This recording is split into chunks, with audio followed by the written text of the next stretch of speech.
ক্যারিবীয় সাগরে আবারও বাড়ছে সামরিক উত্তেজনা।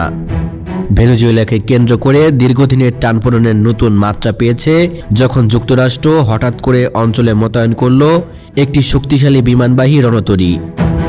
এতে লাতিন আমেরিকার ভূরাজনীতি চরম উত্তপ্ত হয়ে ওঠে। ওয়াশিংটন বলছে এটি নিরাপত্তা মিশন, আর কারাকাসের অভিযোগ এটি সুস্পষ্ট উস্কানি এবং ভেনেজুয়েলার সার্বভৌমত্বের ওপর সরাসরি হস্তক্ষেপ। দুই দেশের বিবাদ এমন এক পর্যায়ে পৌঁছেছে যেখানে সামান্য ভুল বুঝাবুঝিও বড় সংঘাতের রূপ নিতে পারে বলে আশঙ্কা করছে আন্তর্জাতিক মহল। যুক্তরাষ্ট্রের এই রণতরী মোতায়েনের পরই ক্যারিবীয় উপকূল জুড়ে সামরিক নড়াচড়া তীব্র হয়ে ওঠে। রণতরীটিতে রয়েছে আধুনিক যুদ্ধবিমান, নজরদারি ড্রোন, হেলিকপ্টার এবং বহুমুখী প্রতিরক্ষা ব্যবস্থা।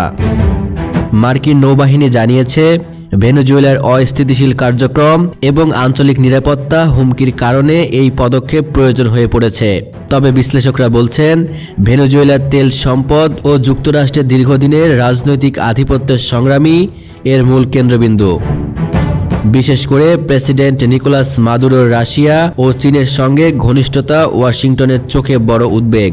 কারাকাস অবশ্য এই মোতায়েনকে সরাসরি যুদ্ধ ঘোষণা বলেই মনে করছে।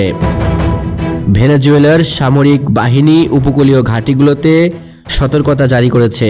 দেশটির প্রতিরক্ষা মন্ত্রী বলেছেন, যে কোনো আগ্রাসন মোকাবেলায় ভেনেজুয়েলা প্রস্তুত।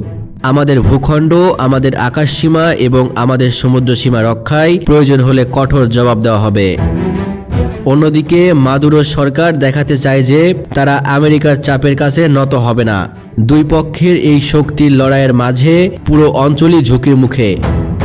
বিশ্ব এখন তাকিয়ে আছে ক্যারিবীয় সাগরের এই উত্তেজনা কি সামরিক সংঘাতে রূপ নেবে, নাকি কূটনৈতিক টেবিলে সমাধানের পথ খুঁজে পাওয়া যাবে।